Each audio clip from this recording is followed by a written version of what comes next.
Hola, muy buenas, bienvenidos a un episodio más de este podcast Paso Cebra, un podcast organizado por Zebralusion, distribuidor líder de audio digital a nivel mundial. Y bueno, yo soy Lorenzo Herrero, director de Publish News, redactor en la revista Publishers, que estamos presentes en esta feria a través de este número especial. Y hoy estamos con una librera argentina, también eres autora, luego hablaremos un poco de esto, Cecilia Fanti, de Céspedes Libros. Cecilia, ¿qué tal? Muy bien, gracias. Lo primero que te tengo que preguntar, ¿qué tal estás? ¿Has llegado a la feria? ¿Cómo vives?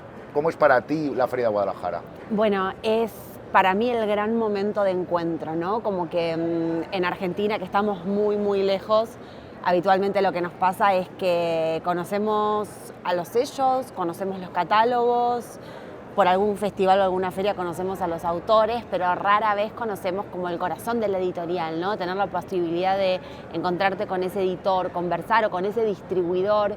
Entonces hay algo de vernos las caras que tiene mucho que ver con la materialidad con la que trabajamos, que se hace muy presente en esta feria, ¿no? Entonces para mí es como muy interesante desde ese punto de vista. Bueno, lo primero también, que es que he arrancado hablando de la feria, es un poco que seguramente en Argentina todos conocen Céspedes, en muchos países de Latinoamérica también, pero como esto se distribuye en todo el mundo de habla española, cuéntanos un poco sobre la historia de Céspedes, sobre todo porque es muy interesante y cómo llegas a hacerte con una librería, sí, porque creo que es una profesión de riesgo en esta Argentina actual. Sí, es una profesión de riesgo, creo que en el mundo en el que vivimos, ¿no? Donde como la gran disputa es por el tiempo, ¿no? Yo creo que más que competir por vender libros, lo que estamos compitiendo es por esa promesa de tiempo que tiene cualquier lector, espectador o persona, ¿no? Que tiene una vida como muy productiva y que el mundo y este mundo más postcapitalista le exige que sea 100% productivo. Pero Céspedes nace un poco como a contrapelo, ¿no? Creo que como las grandes historias de la literatura, de una decepción, ¿no? Como que esa decepción que fue para mí como conocer quizás como el vientre de la ballena de la industria, entender qué es lo que pasa tras bambalinas con el mundo editorial, cómo es que se piensa esta gran industria de volumen y a escala, me hizo empezar a pensar como en el libro como refugio, ¿no? ¿Qué me pasaba a mí con esos libros con los que me sentía muy a gusto, que yo consumía, que yo compraba, que yo leía o que yo acumulaba, pero que me decían, esto no vende, ¿no? Esto es un nicho, esto no vende y por eso se imprimen 300 ejemplares y por eso no es nuestra apuesta y por eso... Entonces, de alguna manera, empecé a hacerme una pregunta que fue como, yo no soy tan excepcional, soy una lectora común y corriente y leo estos libros. Hay más lectores para estos libros, hay que ir a buscarlos, ¿no? Entonces es un poco como a contrapelo de la pereza o el mainstream que surge, ¿no? Como decir, bueno, vamos a pensar en un catálogo que le hable a un público general, que parta de la premisa de que todo el mundo puede leer, pero teniendo en cuenta el factor tiempo, ¿no? Como que el del lector es un camino que se construye con tiempo y con experiencia. Y nosotros vamos a acompañar ese camino. Entonces nuestra oferta va a estar orientada a cualquier lector que quiera leer cualquier tipo de libro que nosotros le podamos recomendar, de la temática que venga a buscar o del título en particular que venga a buscar, y vamos a acompañar ese camino al lector. Y así es como la librería, de alguna manera, pienso que en el corto plazo o en poco tiempo, si se quiere, se armó una comunidad a su alrededor, ¿no? Una comunidad que venía a decir, esto que me recomendaron y que leí me encantó porque me habló directamente a mí. Y ahí creo que se dio algo bastante horizontal e interesante, en el sentido de que la librería funcionaba como una caja de resonancias. No era solo ya esa figura tradicional y muy valiosa del librero como cita de autoridad, como alguien que te iba a iluminar tu camino al lector, sino un intercambio con ese lector potencial, real y posible que entraba con alguna inquietud, ¿no? Y creo que así fue como Céspedes lentamente fue como allanándose camino y haciéndose un lugar en la vida de los lectores. A mí me resulta curioso cómo hace unos años estábamos hablando de, y sobre todo yo desde la revista, noticiaba la desaparición de librerías, y cómo de repente surge, yo lo viví en España, pero creo que en otros lugares también, gente joven como tú, que empieza a querer, iba a utilizar un término que en Argentina no sería apropiado, intenta hacerse con el control o comprar o adquirir esa librería para que no cierre la librería de su barrio, ¿no? Sí. Es una historia de yo me he criado en esa librería, soy público lector, quiero que siga habiendo una librería en mi barrio, ¿no? Pero cuéntanos un poco más porque tú además has escrito sobre ello, ¿no? Sobre la curación de un catálogo, de un librero, o sea, ¿qué es lo que te mueve a ti a seleccionar ese catálogo? A ver, creo que hay algo del oficio del librero que para mí es de una generosidad como inmensa y desinteresada, y que yo también lo viví, ¿no? Lo viví con esos libreros que a mí también me fueron abriendo camino o descubriéndome joyas. Entonces, hay algo que todos sabemos, todos los que trabajamos en la industria, y que esta es una industria de volumen, y que el volumen es lo que hace que esto se motorice y que estas ferias sean posibles y que existan los agentes y que se negocien derechos y que, bueno, se mueva. Pero también que en este debate, ¿no?, entre concentración y diversidad, la diversidad, porque acá mismo conviven editoriales de distintos tamaños, distintos segmentos, distintos tipos de catálogo, distintos tipos de encuadernación, distintas miradas, hace que por fuera de los reflectores de ese mundo de volumen se muevan un montón de intereses y un montón de lectores.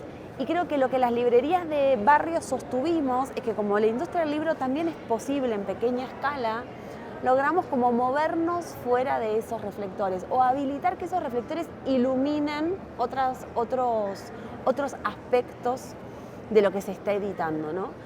Y así vamos como desarrollando cierto sentido de pertenencia y de pertinencia, ¿no? Como que hay algo de fidelidad con el catálogo. Por eso yo creo que hay como hay cierto paralelismo entre las editoriales independientes o pequeñas y las librerías independientes o pequeñas de barrio, ¿no? Como que estamos muy cerca de esa materialidad con la que trabajamos y de esas personas a quienes queremos hablarle o a quienes queremos comunicarle nuestra pasión. Y creo que en esos aspectos es donde logramos hacer la diferencia y donde logramos como resistir, ¿no? Porque también es un gesto de resistencia sostener una librería, ¿no? Es una apuesta hacia la experiencia, es una apuesta hacia el tiempo, es una apuesta hacia el objeto, ¿no? Hacia la materialidad, hacia el contacto. Como que hay algo que pasó después de la pandemia, creería yo, que es que la pandemia logró visibilizar ese trabajo, ¿no? De curaduría y de cercanía, no solamente con el libro que vos vendés, sino con la persona a la que le estás vendiendo ese libro. A pesar de que todo era muy distante, todo era con una computadora de por medio, con un teléfono de por medio. Y quizás la librería sea de los pocos lugares en los que además de comprar algo tenemos una experiencia. Nosotros no tenemos una experiencia en el supermercado. No. No tenemos una experiencia en una tienda de ropa. Yo personalmente no tenemos. Y la principalmente porque tampoco me gusta mucho ir a tienda de ropa. Pero digo, como uno sí. Como que hace un trámite, sí. ¿no? Ahí entras, salís, hasta incluso decís, uy, no sé, me quedé sin cebollas, tengo que ir al supermercado, necesito algo, ¿no? Y la librería es como el único comercio que por esta estructura bifronte, por comerciar como un material extraño, deforme, muchas veces inclasificable como es el libro, hace que la gente quiera ir a la librería. La librería es un paseo. Vengo a pasear acá, vengo a quedarme acá, vengo a ver qué hay de esta huella, ¿no? de esta mirada. Yo sé que vos como librero pusiste el libro acá y lo pusiste de frente y no de lomo por determinado motivo, y me estás hablando cómo empezamos a dialogar a partir de ahí, ¿no? Mira, sobre lo que me estás comentando, cuando preparaba este número de la revista, hace poquito, dialogaba en una entrevista con Claudia Bautista, la directora de RELI, de la Red de Librerías Independientes de aquí de México, y el titular que saqué de todo era ser librero es acompañar. Y creo que es un punto que a mí me parece clave cuando estamos hablando sobre todo de estos libreros, hablamos de libreros de cercanía, librería independiente. Supongo que las grandes cadenas también, pero de otra manera, ¿no? Y ella me decía, pero es que no es acompañar solo en el proceso de compra de un libro, es acompañar y crear comunidad desde las actividades. Entonces, creo que lo que me dices encajaría muy bien en esa misma frase, en ese mismo titular. Yo creo que sí. La librería a veces se conforma como una suerte como de gabinete de curiosidades, ¿no? Y un espacio donde la transacción, esa compra de un libro se mezcla con la intimidad, se mezcla con la confianza, se mezcla con la historia personal. Es casi como si fuera como un tiempo dentro del tiempo, ¿no? Lo que eso ocurre, como... Yo nunca te recomiendo que vengas apurado a Céspedes, ¿no? Porque no te vas a querer ir, porque una cosa nos va a ir llevando a la otra y siempre va a haber alguien como mirando eso, esa necesidad que vos planteas o ese diálogo que querés establecer. Y por esos 15 minutos, media hora, probablemente seamos las personas más cercanas posibles, ¿no? Y luego ese lector se va y cuando vuelve eso como se actualiza. Y ahí también hay algo que es muy vital y que también es muy propio de la literatura, desde la vitalidad que tiene la literatura, que es que un libro se actualiza en cada lectura. Entonces hay algo de esos vínculos que también se actualizan en cada nuevo encuentro que viene alimentado por esa lectura anterior o por esa deuda de lectura, ¿no? Porque sabemos que los lectores acumulan, entonces frente a esta promesa del tiempo se compran 5 pero pueden leer 1 y vuelven cuando todavía les quedan 4 sin leer y vos les decís, pero ¿los leíste todos? No, pero tenía ganas de ver qué había, ¿no? Entonces hay algo de eso que sí, que depende mucho del trabajo y yo siempre digo, ¿no? ¿Es condición fundamental que te gusten los libros para tener una librería? Sí. Ahora, lo que más te tiene que gustar es la gente. Yo, mira, esto me hace gracia, perdóname que me río un poco, porque yo a mi librero, creo que al final la gente que nos gusta la literatura, tenemos nuestro librero normalmente, y yo le considero mi doctor, voy a que me prescriba. Y a veces es solo llegar y verme la cara y decirme, ¿te acuerdas que te llevaste este? Pues este te va a encantar. Y es cierto, y luego llegas, charlas, intercambias, ¿no? Es ese momento bonito que es una especie de médico, digamos, te iba a decir hasta del alma, o que te ahorras en terapeuta. Pues un sí, poco... es un poco eso. A mí, yo creo que es una condición muy necesaria que te guste estar con gente, que te gusta escuchar a la gente y que esa escucha sea como verdaderamente genuina. Y ahí de nuevo creo que es un negocio como muy a contrapelo de cómo circula la mercancía hoy en cualquier otro tipo de comercio, porque vos qué dirías en una ecuación muy simple y que la rentabilidad está atada a que vos vendas la mayor cantidad de libros posibles en la menor cantidad de tiempo posible, ¿no? Y esa ecuación sería positiva. Sí, sería una caja de supermercado. Y en una librería no funciona así. Entonces, la librería lo que funciona es como la pausa, la construcción. Yo creo que la variable tiempo atraviesa todos los componentes de una librería, ¿no? Desde la primera construcción de un espacio hasta la construcción de un catálogo, pasando por la construcción de una comunidad. Es muy difícil sacar conclusiones sobre una librería los primeros 6 meses, los primeros 8 meses. Uno sí puede darse cuenta de que, por ejemplo, no era para uno, que es lo que le pasó a la persona a la que yo le compré la librería. En muy poco tiempo se dio cuenta de que su amor por los libros y por la lectura no se traducía en el amor por estar al frente de una librería que tiene esta doble vía de la que se habla siempre. Un centro cultural, un centro de cultura, un centro que alimenta la vida cultural de su barrio, pero que también está atado a reglas comerciales bastante tiranas, ¿no? Abrir la persiana al mismo tiempo, a la misma hora todos los días, bajarla a la misma hora todos los días, cargar cajas, mirar Excel, cerrar... Hacer números. ¿No? Hacer números. Entonces digo, como ese elemento creo que viene muy de la mano y que uno creo que lo va descubriendo. El sueño romántico de una librería, yo creo que si vos mirás esta feria, el 90% de la gente lo debe tener. ¿Por qué? Porque es ese lugar en el que todos nos sentimos a gusto, cómodos, donde tenemos un referente, donde encontramos como un contacto humano. Entonces son todos valores también que un poco alertan en un mundo que pareciera ir en el sentido contrario, ¿no? Tú has utilizado antes, en una pregunta anterior, el término resistencia. Y no quiero meterte en ningún jaleo, pero creo que es importante que hablemos de contexto. Y tú vienes de Argentina. Y además la historia, yo creo que de la librería, según has ido viendo sucursales, también es curiosa. O sea, yo creo que tenéis como argentinos tenéis la resistencia en el ADN, ¿no? Si no me equivoco, tú abres una librería en plena pandemia, bueno, con la pandemia al lado, la siguiente con la llegada al gobierno de Milei y la caída de cualquier tipo de ayuda y de apoyo cultural. Y yo es una cosa que he ido notando, ¿no? Sobre todo en el sector del libro argentino, y me duele. Y me duele desde mi visión de español, ¿no? Un poco el tema de ver cómo Argentina ha estado presente durante 72 años seguidos en Frankfurt y no ha habido delegación oficial. Aquí tampoco. ¿Tiene vuelta atrás? Hay algo que tiene que ver con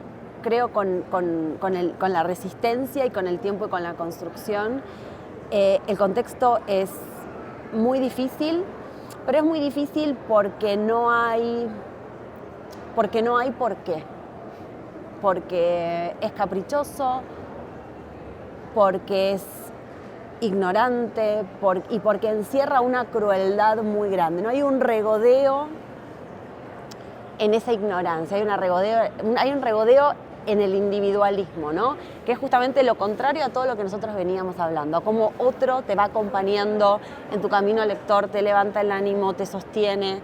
Y creo que los libreros, como agentes de cultura y como promotores de cultura y de lectura, tenemos que resistir porque los gobiernos pasan, este gobierno va a pasar, va a dejar un tendal en el camino, ya lo está dejando, y allí vamos a estar nosotros para reconstruir, ¿no?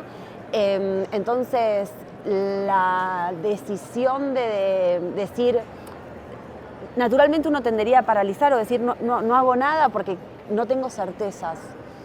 No hay certeza. En Argentina difícilmente haya certezas. En este contexto sí hay una única certeza, y es que esta gente vino con un plan sistemático de destrucción de ciertos valores que creo que son valores que tienen que ver con los oficios humanistas y con el desarrollo del pensamiento crítico. Hace muy poquito tuvimos una situación donde el gobierno salió a atacar 3 o 4 libros. Sí, claro, entre ellos Cometierra, por ejemplo. Cometierra, Las aventuras de la China Iron, Las primas de Aurora Venturini. Sí, además casualmente los que están más internacionalmente más valorados seguramente últimamente. Y libros que es como esta incapacidad, yo creo que hay una incapacidad de saber leer, ¿no?